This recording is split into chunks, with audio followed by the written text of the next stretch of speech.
Mateus 7, versos de 1 a 5. O tema do que eu vou tratar hoje é juízes e juízos. Vamos ler. Não julguem para que vocês não sejam julgados, pois da mesma forma que julgarem, vocês serão julgados. E a medida que usarem também será usada para medir vocês. Por que você repara no cisco que está no olho do seu irmão e não se dá conta da viga que está em seu próprio olho? Como você pode dizer ao seu irmão, deixe-me tirar o cisco do seu olho, quando há uma viga no seu? Hipócrita, tire primeiro a viga do seu olho, e então você verá claramente para tirar o cisco do olho do seu irmão. Vamos orar mais uma vez? Santo Deus, nós queremos te louvar pela tua palavra aqui diante de nós, Senhor. Deus, que a tua palavra tenha, nessa noite, Deus, o poder transformador que todos nós precisamos, Senhor. Tua palavra é a luz que, quando ilumina o nosso ser, ela demonstra as trevas que há em cada um de nós. Somente aqueles que caminham na luz, Senhor, encontram a graça de perceber, Deus, as trevas que há em cada um de nós, Senhor. Sem a tua luz, nós somos incapazes de perceber, Deus, as coisas que estão erradas e que precisam ser transformadas pelo poder do teu Espírito que habita em cada um de nós.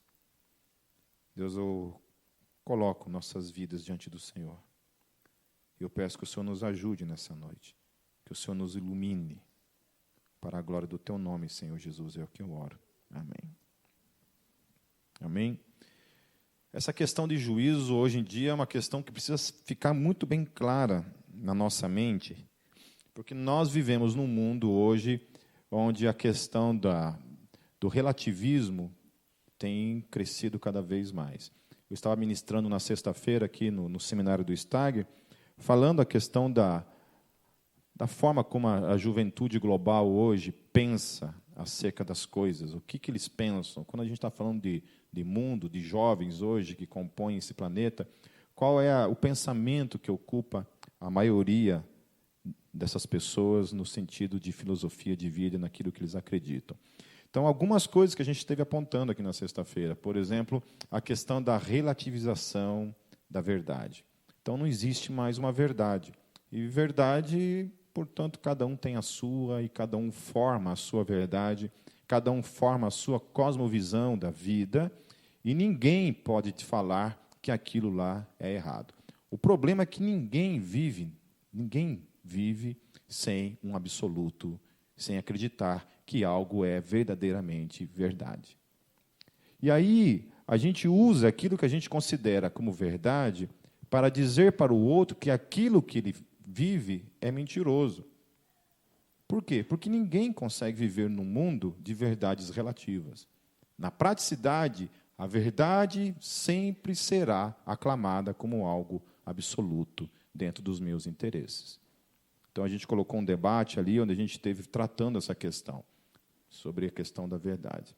Então, por exemplo, quando aqueles que não creem dizem da fé cristã coisas, por exemplo, que eles discordam da fé cristã, eles chamam uma verdade absoluta para afirmar essas coisas.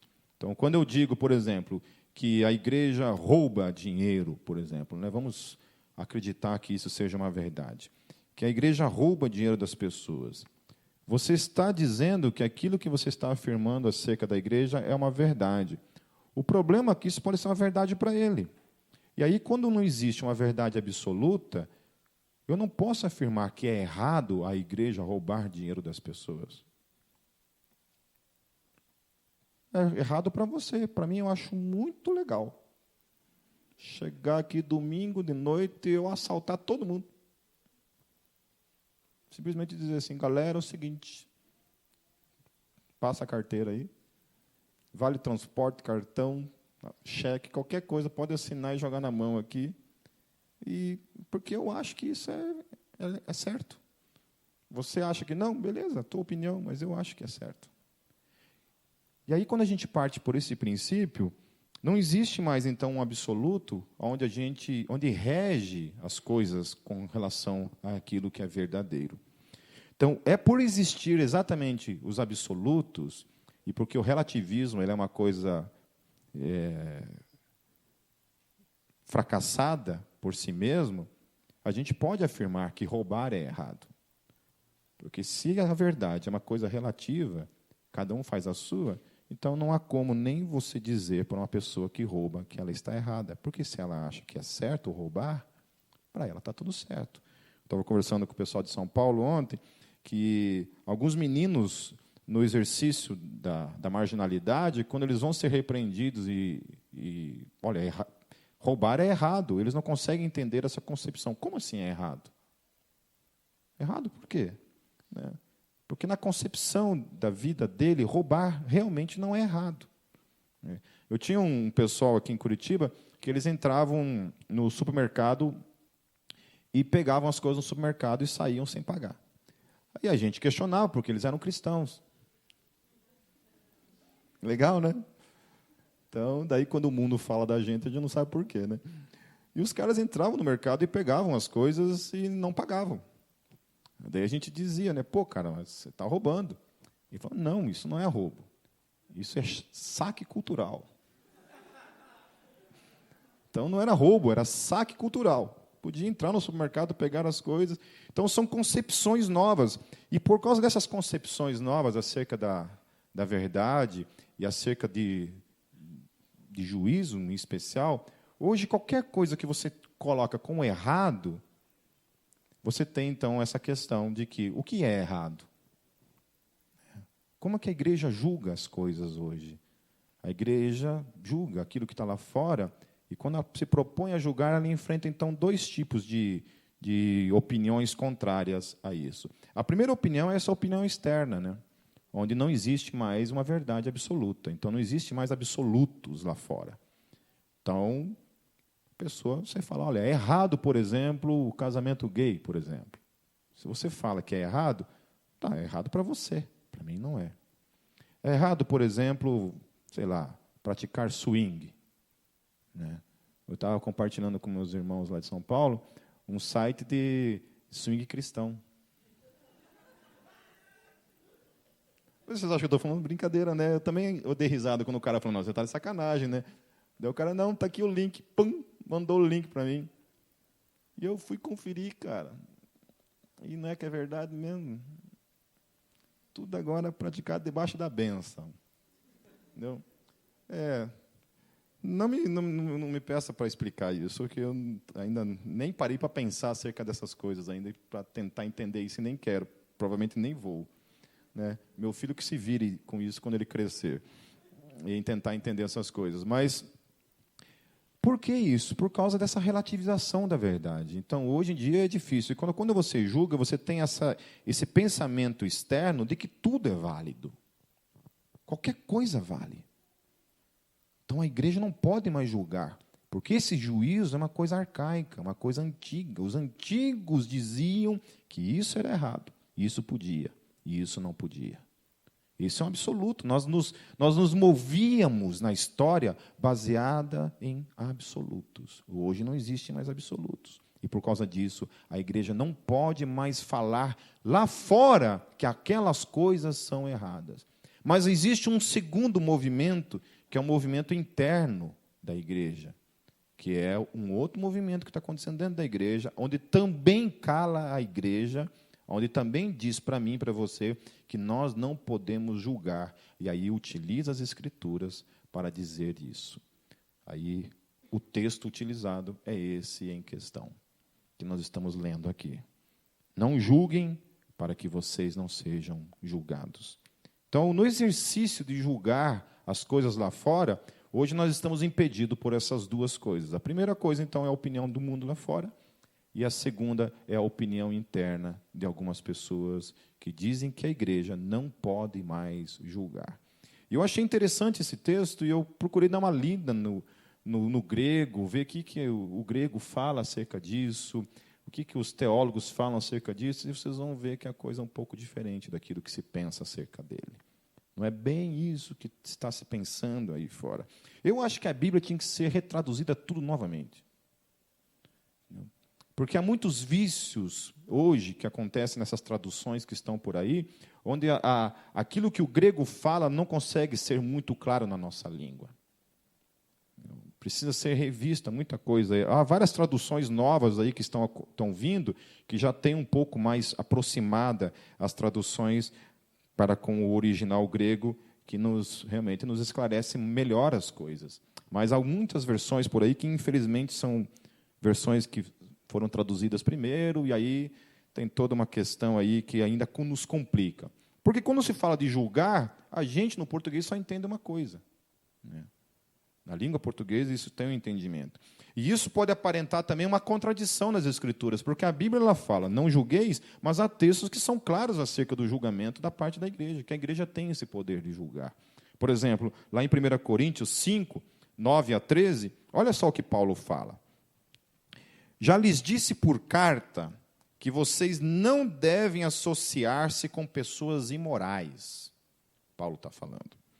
Com isso, não me refiro aos imorais deste mundo, nem aos avarentos, aos ladrões ou aos idólatras. Se assim fosse, vocês precisariam sair deste mundo. Mas agora estou lhes escrevendo que não devem associar-se com qualquer que, dizendo-se irmão, seja imoral, avarento, idólatra, caluniador, alcoólatra ou ladrão. Tipo os irmãos lá do saque cultural, né? Com tais pessoas, vocês não devem comer, pois como haveria eu de julgar os de fora da igreja? Não devem vocês julgar os que estão dentro? Deus julgará os de fora. Expulsem esse perverso do meio de vocês. Pesado isso, né? Não é pesado isso? Eu acho isso uma coisa pesada.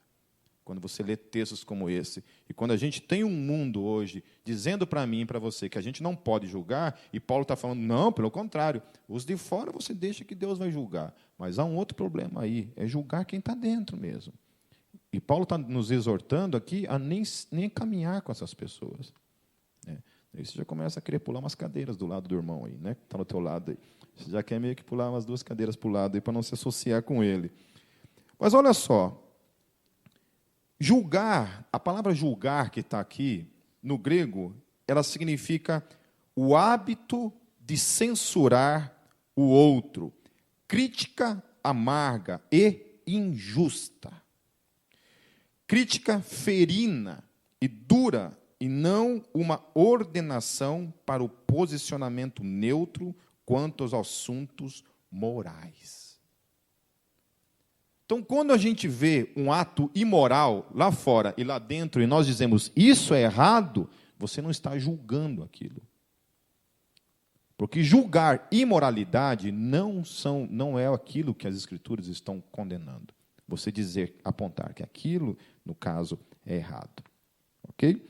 É uma crítica injusta, é uma censura prejudicial. Então, o julgar aqui que está se falando é aquele negócio que você se coloca literalmente numa posição superior à pessoa, e você olha de cima e você diz, você é um pecador.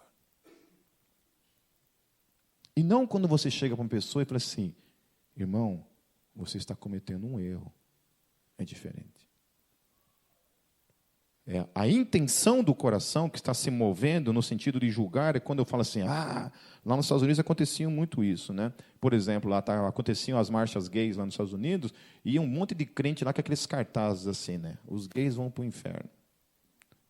Isso é julgar. Isso não é a atitude da igreja. A atitude da igreja é ir pregar o evangelho, anunciar o evangelho no meio dessas pessoas. Paulo está falando que aqueles que julgam dessa maneira, e não da maneira correta, eles estão passando por um momento de julgamento, serão sujeitos a um julgamento divino da mesma forma. Então, da mesma forma como eu olho para um pecador e eu falo, você é um pecador, isso será usado da mesma forma para comigo quando vier o juízo da parte de Deus. Então, não julgueis é a disposição do homem em esperar e enfatizar qualquer defeito alheio. Diz respeito, então, a pessoas que ficam procurando na igreja pessoas que estão errando. O cara não tem o que fazer na vida, ele fica procurando, fuçando a vida das pessoas para procurar erro na vida das pessoas. É disso que Jesus está falando. É isso que o grego aponta quando fala, não julgueis.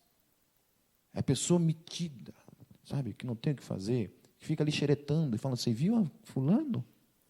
Você viu a fulana? Esse tipo de julgamento. Jesus se referia a um espírito egoísta, duro, destituído de amor, cheio de malícia, que sempre espera o mal e não o bem do outro. É isso que Jesus está apontando. Sabe, gente maliciosa, que tudo tem alguma coisa. Só pensa naquilo. Tudo tem uma conotação sexual, tudo tem uma conotação errada, cabreiro com tudo, com todos. Todo mundo, ninguém presta. Ninguém presta. O tempo todo está apontando o erro no outro. Não consegue enxergar com misericórdia.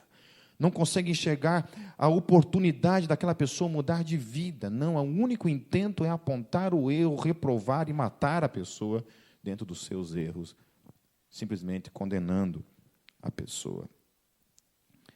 A base psicológica desse tipo de julgamento é o egoísmo puro. E é isso que Jesus está apontando.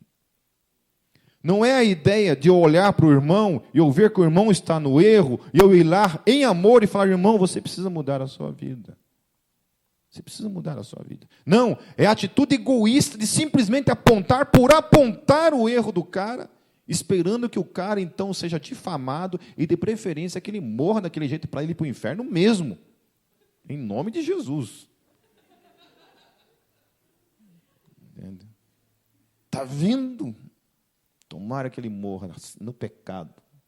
Esse desgraçado ir para o colo no capeta. Porque a ideia é essa. É essa maldade, esse egoísmo. Então é uma atitude egoísta, não é uma atitude de amor. Que é diferente.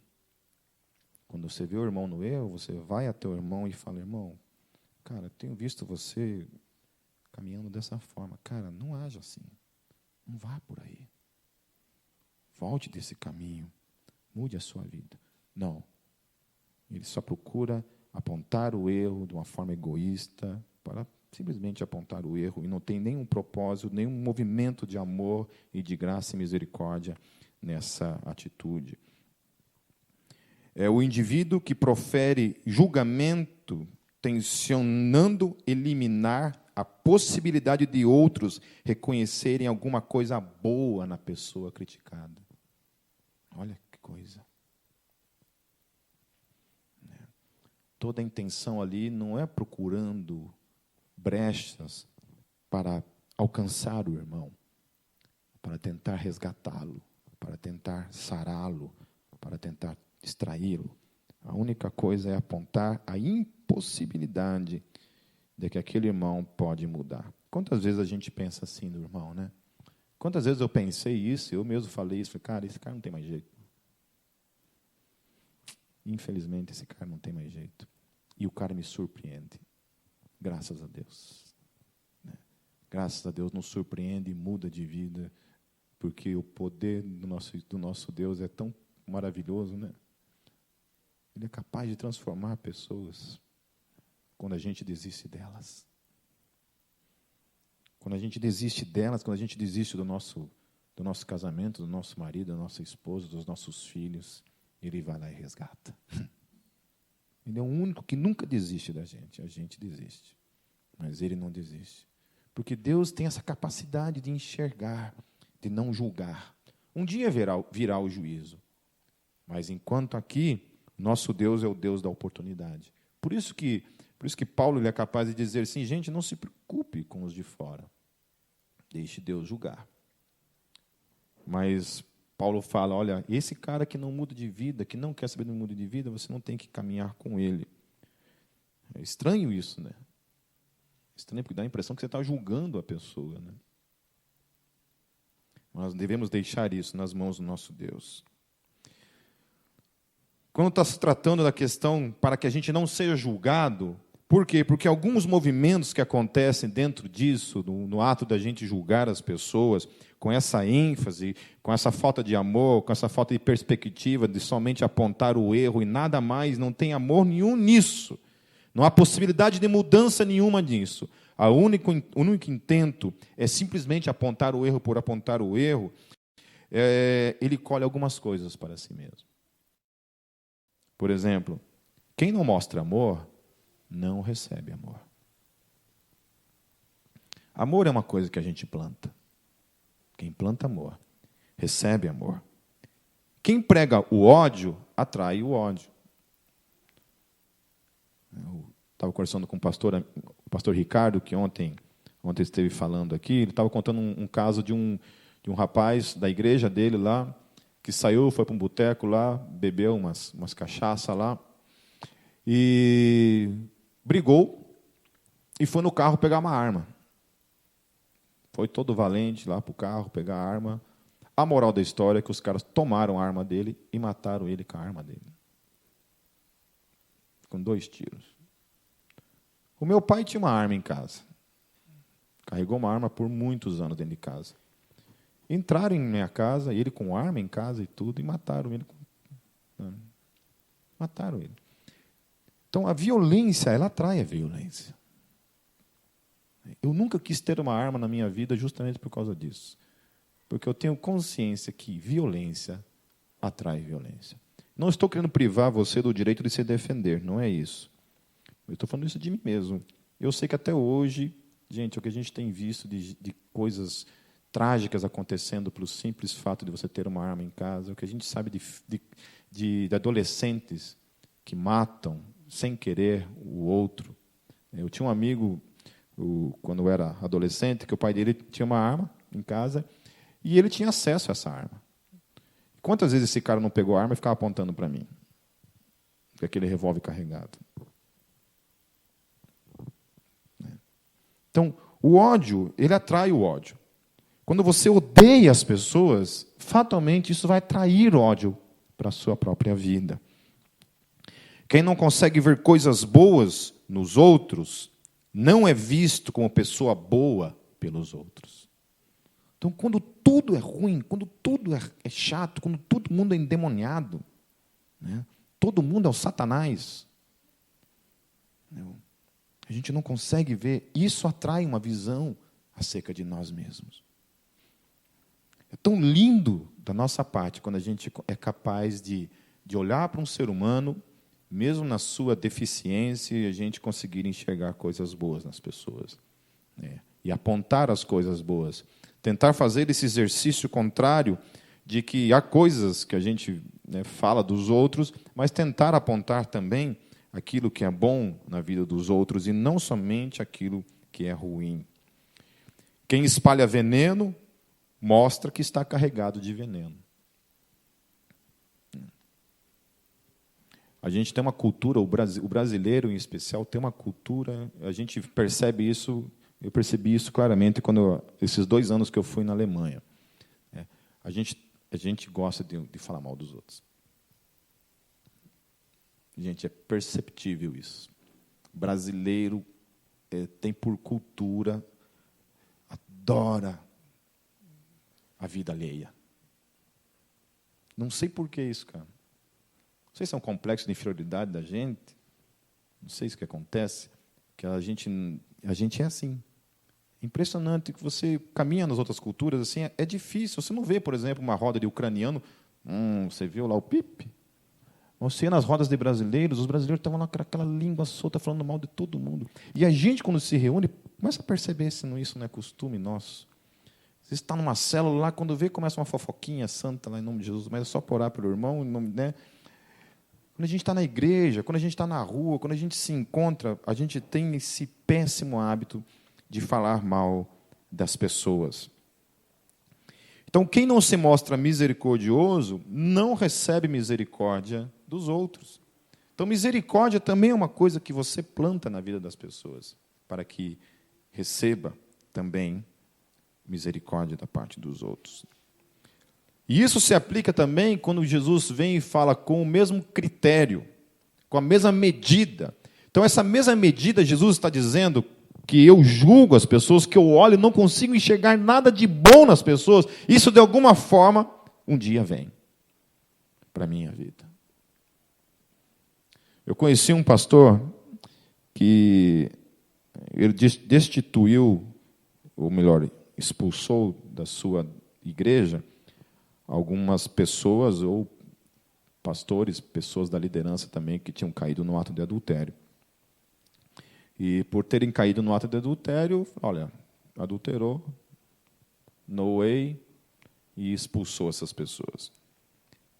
E era assim, faca na caveira. Não tinha conversa. Não tinha no second chances, sem segunda chances. É que eu falo inglês, eu gosto de traduzir quando estou falando. Né? E até o dia em que aconteceu com ele. Até o dia em que ele teve a trágica experiência pessoal de descobrir que ele era como todo mundo, sujeito aos mesmos erros, pecados, inclinações, como qualquer um de nós. Só que daí a coisa pegou para o lado dele. Porque daí a liderança da igreja foi para fazer o quê? Utilizar aquilo que ele sempre ensinou. No second chances. Sem segunda chances. E aí, sabe o que ele falou? Mas e a graça?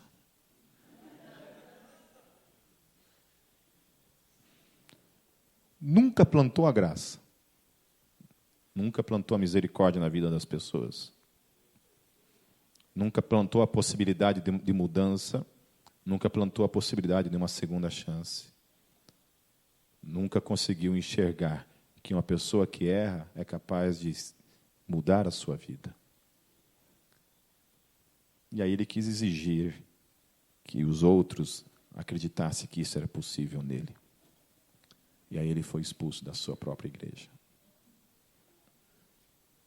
Eu não falo isso assim como uma forma de que eu estou numa posição melhor do que a dele, por isso eu o julgo por causa disso.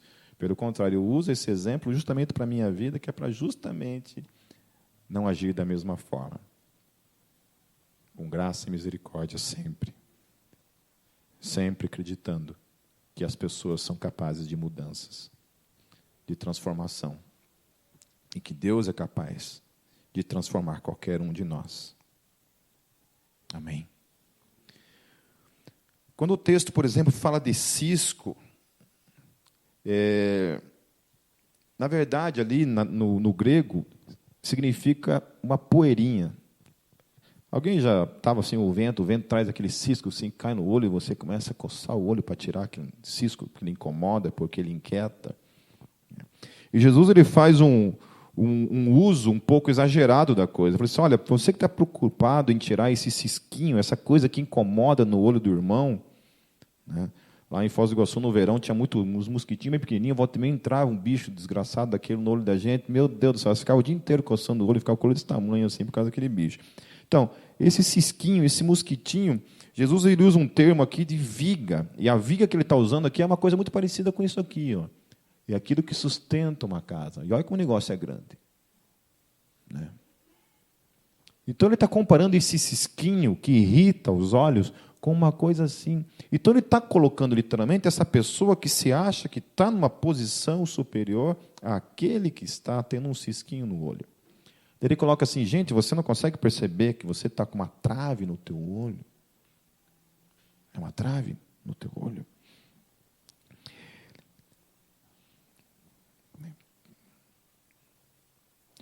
Para mim, a pessoa que se coloca nessa posição de querer tirar o cisco do olho e quando não consegue perceber acerca de si mesmo, precisa conhecer o Senhor Jesus de verdade.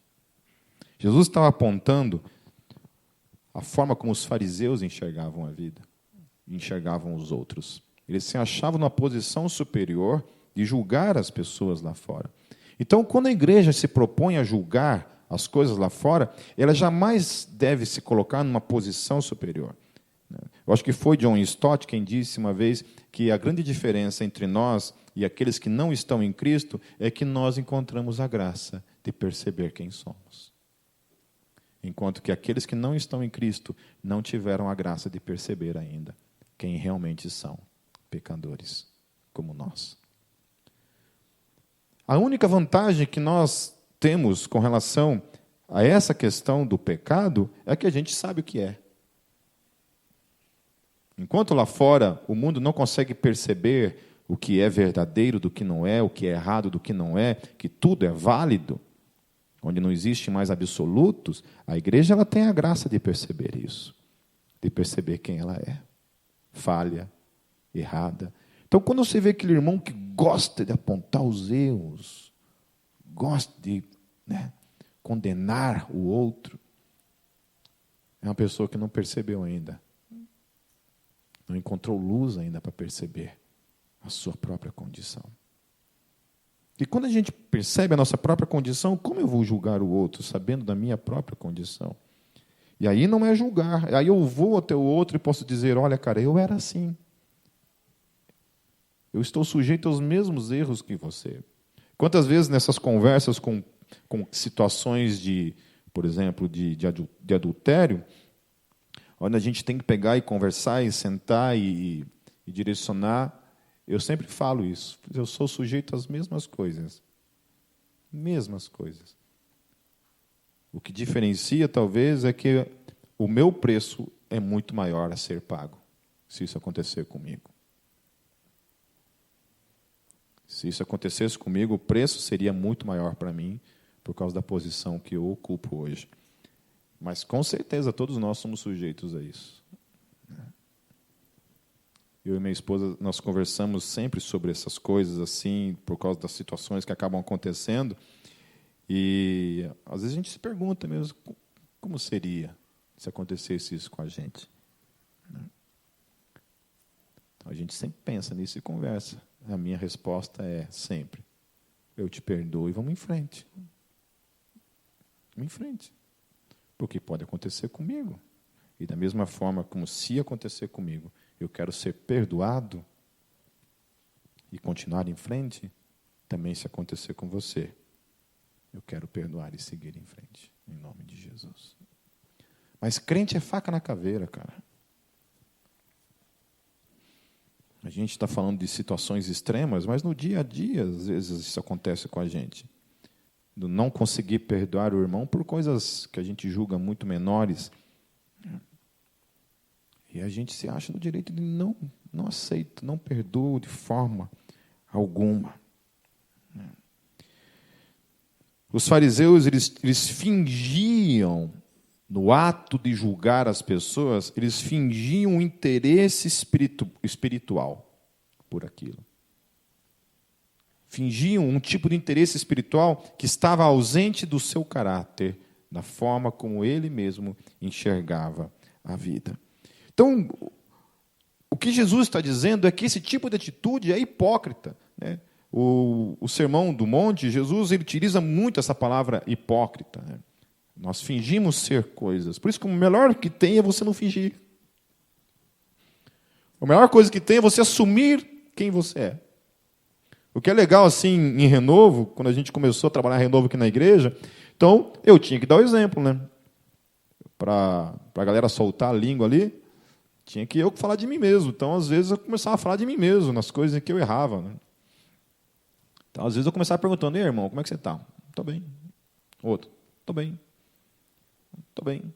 Eu chegava em mim, como é que você está? Estou mal. Ah, já que você falou, também não estou bem. Também não estou bem. Daí começava todo mundo a abrir a boca, né?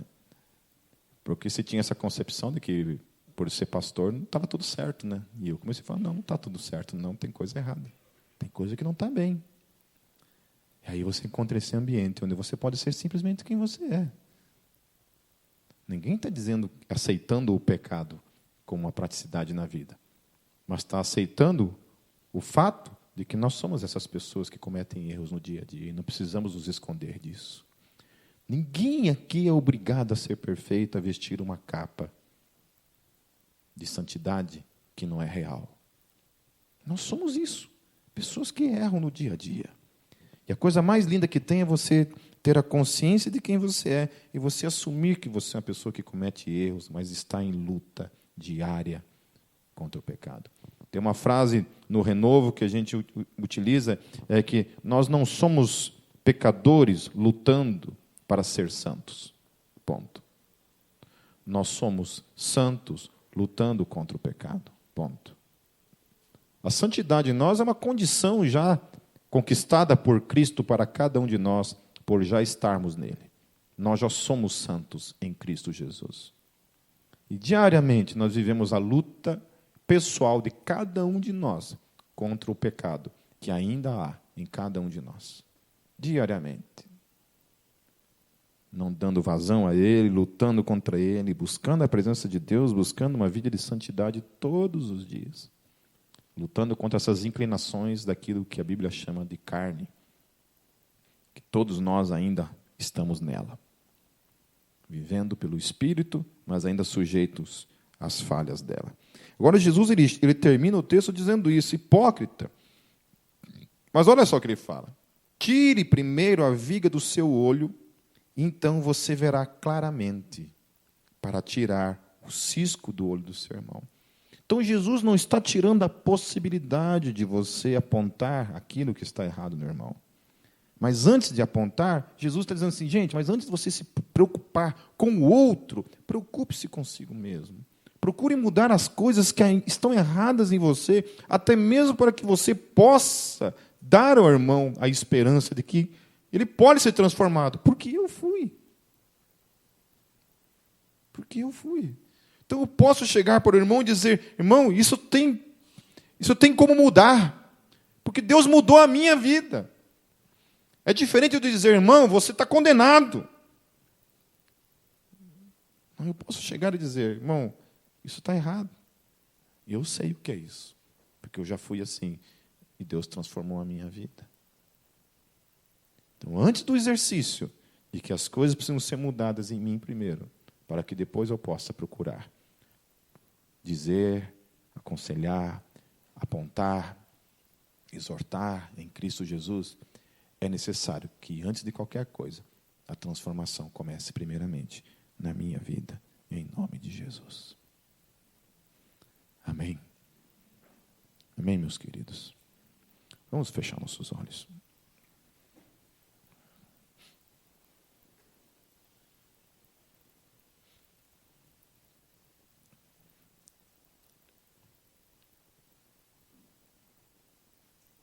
Senhor, nós sabemos que um dia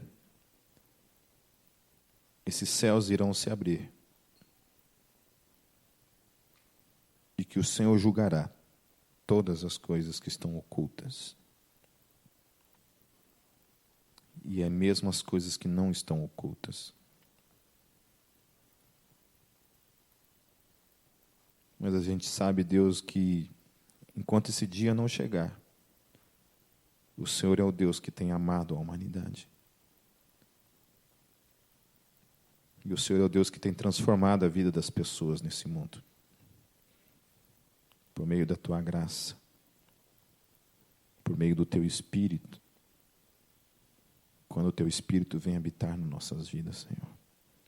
Que é o único agente capaz de nos transformar verdadeiramente, Senhor. Porque sem o Teu Espírito, Senhor, nós somos incapazes de produzir qualquer transformação por nós mesmos. Senhor, nos ajude, Senhor, antes de qualquer coisa, Deus, encontrarmos a graça, Deus, de percebermos primeiramente quem nós somos, o que precisa ser mudado em cada um de nós, Senhor Jesus. Exatamente em cada um de nós, sem exceção.